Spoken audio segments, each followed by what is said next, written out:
Next up, all I know about this.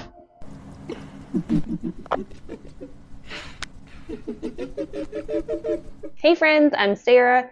Welcome back. This is Thrills and Kills Booktube, the darker side of Booktube. I've been going on a bit of a book buying spree lately, so what a great time to start a YouTube channel. I've got a lot of physical books, a few library books, and I most recently hit up the Audible site-wide sale I wanted to share with you all. Before we get started, I did want to make sure and let you all know that I run a book club, and that is the Dark and Twisty Book Club. We specialize in reading horror, true crime, and thrillers. And in October, we have 2 picks. If you want to do a smaller book, we're going to be reading Dark Harvest, and then for our full-length novel, we are reading Gallows Hill, the new Darcy Coates release. So I'm looking forward to that. Let's get started with the book haul. Okay, let's start with my 2 library books. The first one I have is Ruth Ware, The It Girl. I'm super excited to get to this. I love Ruth Ware. Really loved her book, The Turn of the Key, which is loosely based on Henry James' The Turn of the Screw.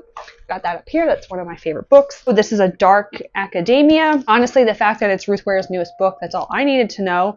And I'm hoping to read it in time. I only get a 1 week because it's a brand new book. I'm reading this as part of the book troupe with Gabby Reads, and she's pairing up with Books and Lala over at the Literally Dead Book Club. They're doing a big live show together, so I'm hoping to get to that in time. The second book that I got from the library is Alma Katsu, The Fervor. I've never read anything by her. I've heard really good things, and I'm trying to actually make an effort to read more female authors. Next up is The Revelator. I'm not going to go into too much detail because I'm currently filming a whole reading vlog on this, other than look how beautiful. So this is a very odd book. It takes place in Appalachia in eastern Tennessee during the Great Depression. It also has praise from Stephen Graham Jones on the back, and you're following a family where the females are revelators or oracles. So the family has its own personal god living in a cave kind of on the back of their property, and we follow Stella.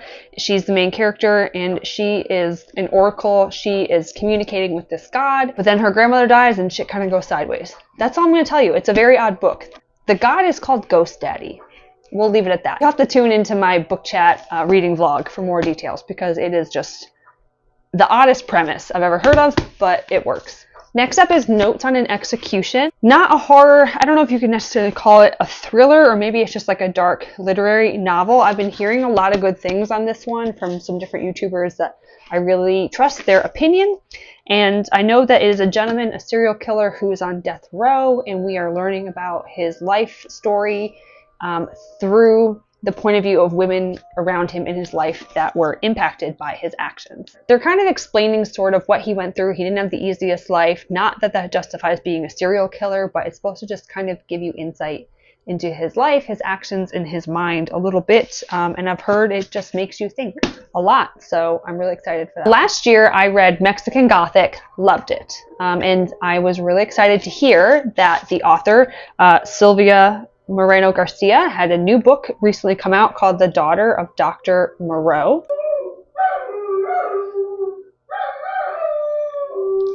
And look how beautiful the cover is.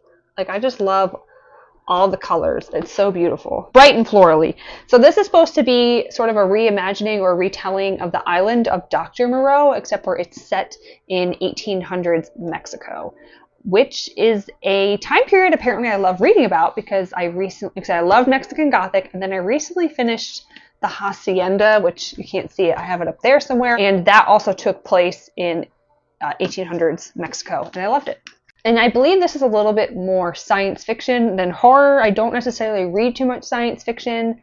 I did have to read The Island of Dr. Moreau in high school and enjoyed it. And I know that I enjoyed this writer, so I'm hoping between those two, I will like this one. And if not, it's beautiful and it will just sit on my shelf. Next up, we've got Old Country by Matt and Harrison Query. I believe that this actually began as a Reddit story and then picked up enough steam and enough interest that it became a full-length novel. Also really beautiful. I mean, a lot of these books in this pile have very, very beautiful covers. I mean, that's not all that counts, but definitely goes a long way. So we are following a young couple who have bought their first house, and then shit kind of goes sideways. As it tends to do when you're a young person buying a house. I don't know about you, but like I have had many an issue with this old farmhouse that we bought. So you've got Harry, Sasha, and then their dog. I believe it's a golden retriever. They said they buy this house, they move into it. They both kind of wanted to escape the corporate world, and you can actually see on the cover here, you know, it looks very rural, beautiful Rocky Mountains. Their family all think they're crazy, and they're like, no, you just don't understand the vision. Like, we want to get out there and commune with nature, get out of the rat race, you know, live for us, that kind of thing. That is until their neighbors come over one day and tell them, like, hey, there's this really scary, malevolent spirit that kind of haunts this valley, and in particular, this house. So watch yourself.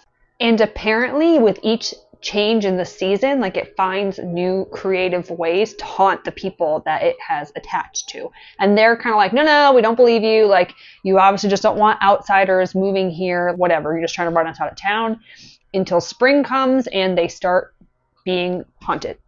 So that sounds really cool. We'll see where that goes. Next up is The Children on the Hill by Jennifer McMahon. Love her. I've got The Winter People up there somewhere. I also have some of her books on my Kindle. You can never go wrong with her. So apparently this one is inspired by Frankenstein. So we got a few books today that have been inspired by classics. I love that. As long as it's done in like a fresh and new way, I love that. So in this book, we're following two timelines. There's one in the 70s, and then there's one that's pretty much present day. There is a psychiatrist who's also a grandma. I believe it's in Vermont. And so she is renowned, known for being this fantastic psychiatrist and being able to help people that other psychiatrists cannot help. And then she also has two grandchildren that she's really close to. And so one day she decides to bring this girl home, and she feels like she's the only one who can help this girl, and this young girl is particularly odd. And her grandchildren are thrilled. They're like, oh my God, a new friend. And they have this monster club where they see monsters everywhere, and they invite this girl named Iris to join in on their monster club. Fast forward to 2019, we are also following named Lizzie Shelley. There's your shout out to Frankenstein, like Mary Shelley, and she is investigating a small town in Vermont where a young girl has been abducted and there's been a so-called monster sighting. And she has a podcast that she's going up there to investigate for. And this is really interesting. I wonder how this will tie in, because it says Lizzie knows better than anyone that monsters are real, and one of them is her very own sister. Names of the grandchildren, neither one of them was named Lizzie. There was Violet and Eric. So I don't think it's the grandchildren from the earlier timeline, but that sounds good, and you can never go wrong with her stuff. Real quickly, because I've talked about this in other videos, I've got The Burning Girls. I was reading this as part of a book club with the Grim Readers on Instagram. It takes place in remote southern England. There's a vicar who had something go terribly wrong where at her most recent church in the city, and she moves down to the country to kind of start over with her teenage girl, until all hell starts breaking loose, and they are seeing the ghosts of these martyrs who were burned to death in the 1500s, and they only show themselves to people who are in danger or in trouble of some kind, and she is trying to figure out what the hell is going on. I loved it. Next are my two most recent books from Nightworms. We've got Full Immersion, and then we've got Anybody Home. Oh, that's a cool cover. Right on the offset, just the very little I know about them, I'm more excited to get into Anybody Home. I believe this is about a professional home invader, and he is almost teaching you, the reader, and teaching others how to conduct home invasions. It's really short, 217 pages. That sounds pretty terrifying, actually. And so I don't know much about this. There's this woman we're following named Magpie, and she's really suffering with her mental health. She's tried everything, and she doesn't know where else to turn to get help until suddenly she wakes up one day and she is staring at her dead body. That'll put you in a mental health spiral if you're not already there. That is for sure. But it says, unbeknownst to her, two pairs of eyes are watching from behind the observation screen in a room filled with computers and sensors. An experiment is unfolding. But is she the subject or the practitioner? Reality becomes a slippery concept. That's by Gemma Amor. Like I said, I've never read anything by her. It sounds good, but just first impressions, I think I'm more excited to get to Anybody. The two most recent books that I got off Amazon, I've got Sarah Grand's The Book of the Most Precious Substance. I've read Come Closer. I actually also just got it off Audible in their big sale.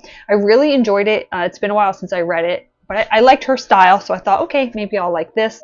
All I know about this book is that there is this woman who is, let's see, Lily, and she is a book dealer, and she specializes in rare, very hard to find, very valuable books. And there is almost this urban legend that there is this book out there on sex magic, and someone has come forward and wants her to find it. They've gone through a third party, so she doesn't know who it is that has asked her to find this book. So she starts looking around, and in the process, the buyer dies. And so now she is trying to figure out who was that buyer, because she was going to get paid a pretty penny. I feel like millions of dollars if she could find the book. Most people don't believe that this book, the book of the most precious substance, actually exists. It's supposed to be this like occult, the most powerful occult magic book ever created, and but she is convinced that it exists and that if anyone is going to be able to find it, it is her. An addictive erotic thriller about the lengths we'll go to get what we need and want. And then I've got a book by T. Kingfisher. I have only read What Moves the Dead by her. Her most recent book just came out. It was a novella, a retelling of The Fall of the House of Usher. All these retellings. I love her. I love her book, her style. That was great. So I was really interested in checking something else out from her. I've been wanting to read more folklore horror, and I heard that this is, hopefully, because that's what I've heard, is a folklore horror. Oh no, there's a shout out from Chuck Wendig, and it says righteous folkloric horror. The devil is waiting in between these pages. I had really good reviews. All I know is this girl goes to clear out her dead grandmother's house and finds some creepy shit. One of the scary things that she finds cleaning out the house is her dead grandfather's journal, and she starts reading it, and he had experienced some really creepy, terrifying things there at the house, and then she starts experiencing those terrifying things as well. So it says, alone in the woods with her dog, Mouse, that's who we're following, our main character, Mouse has to confront a series of impossible terrors because sometimes the things that go bump in the night are real and they're looking for you. The Twisted Ones by T. Kingfisher. Excited for that. And then I got 2 more physical books and then we're almost done. I told you I bought a lot of books. So 2 little shorties here. This will take me an hour to read. This is called Witches, Midwives, and Nurses. I thought it'd be really interesting. It says it's a history of women healers. I'm very interested in that kind of stuff. This was initially published back in the 70s. It's an essential book about the corruption of the medical establishment and its historic roots in the demonizing of women healers. And then my second little shorty is The Halloween Tree by Ray Bradbury. I have never read any Ray Bradbury. This takes place on Halloween night. These group of boys, one of their friends goes missing, and this mysterious man shows up and says he can help them find their missing friend named Pip. And it's a race against time, and in fact he takes them through space and time to see if they can find their missing friend before time runs out. So I'm hoping to read that on Halloween. Next up, there was a huge Audible sale last week. It was only in the US, and you had to have already been a member. But the entire website was on sale. And you could get books for much cheaper than it is for the cost of 1 credit. You could get books for under $5 and many, many books under $10. So I got a whole slew of books. I'm going to pull them up now.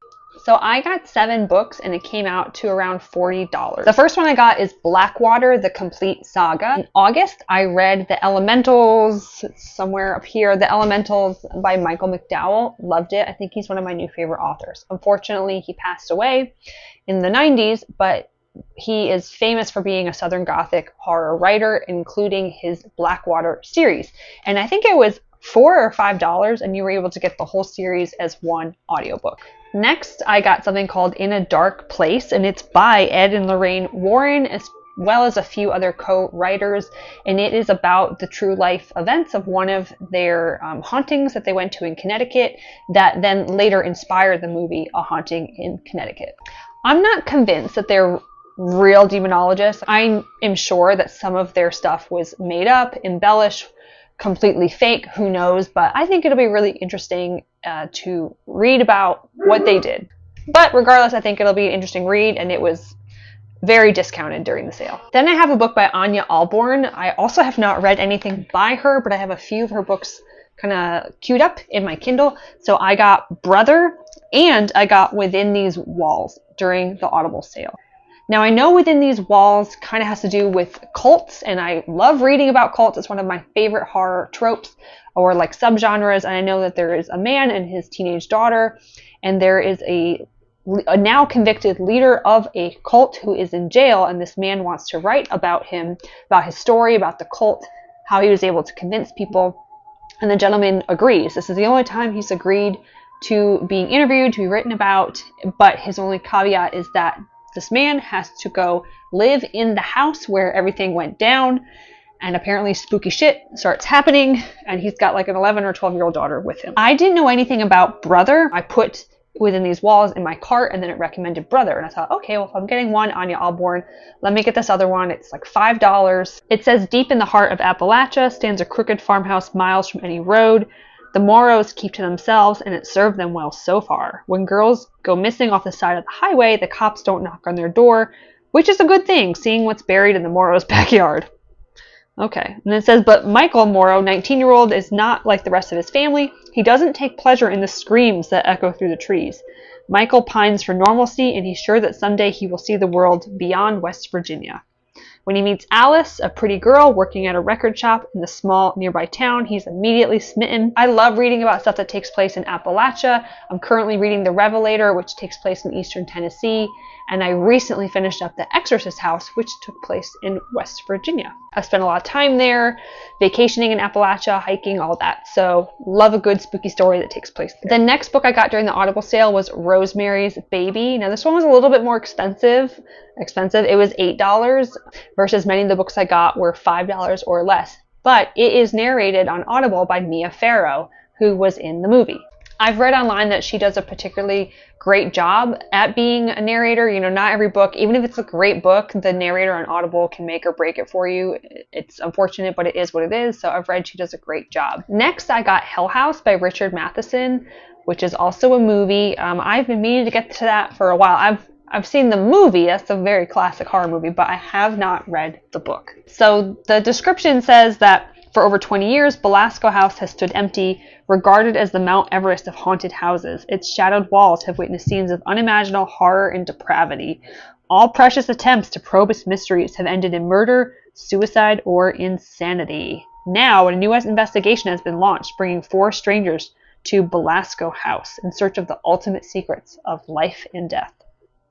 Interesting. It almost sounds a little bit inspired by The Haunting of Hill House, which is one of my favorite. Lastly, let's talk about the new books I've gotten on Kindle. I got them through Kindle Unlimited. I did snag Gallows Hill by Darcy Coates. It is on Kindle Unlimited. That is going to be the read for October for my book club, the Dark and Twisty Book Club. So I thought, great, let me add that. Another book I got recently, and I've already read it because it was so short and I fucking hated it, is Wilding Hall by Elizabeth Hand. The premise, like, it could have been so good, and I hated it, and maybe I should just do a whole video dedicated to why I hated this book and how much. It's very short. It's like 170 pages. It takes place in the 70s. You're following this, like, folk rock band.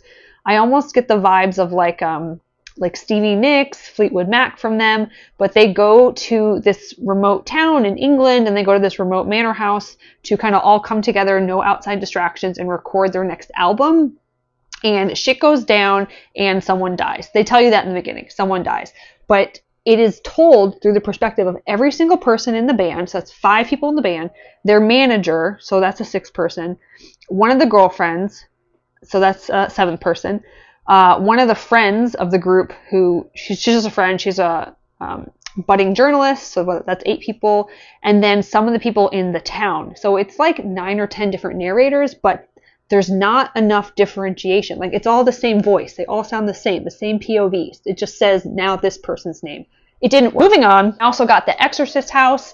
Recently read that and really enjoyed that. That's also on Kindle Unlimited if you would like to go look at it. If you are a fan of the original Exorcist, you'll probably like it. Or if you enjoy possession novels, it takes place in rural West Virginia. This family kind of wants to start over. There's a mom, a dad. The mom is pregnant and they have a teenage daughter. They move into a house that was the house of a non-Catholic clergy exorcist. So like a layman's exorcist. He was not a Catholic priest. And the house is haunted. There is a demon down in the basement. You learn that from page 1. And again, shit goes down. So that was a really good book. I enjoyed it. And then I also have on here Anya Alborn, I Call Upon Thee, which is another kind of like ghosty possession type of book. And I've got The Perfect Child and Baby Teeth on here. So I will tag Reading with Meg down below. Those have been sitting on there for me to read, and I thought they were going to be good, but she just did a whole reading vlog on thrillers that have to do with creepy kids. And she didn't like either of those for very good reasons. She said how much they both suck. So I don't know, I might just skip them. Thankfully, I got them both through Kindle Unlimited. I didn't pay any extra for them. I thought they were kind of going to go the route of The Orphan or Orphan's First Kill, which I love both those movies if you haven't seen them. No, that's apparently not. That's not the route it takes. So I think I'll skip. All right, that is my big stack of books.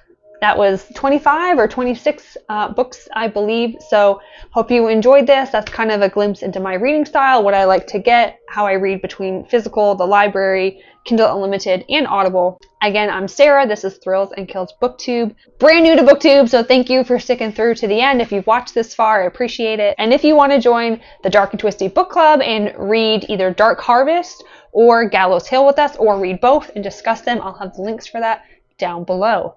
Please like, subscribe, share this video. I'd love your support. And in the meantime, stay spooky.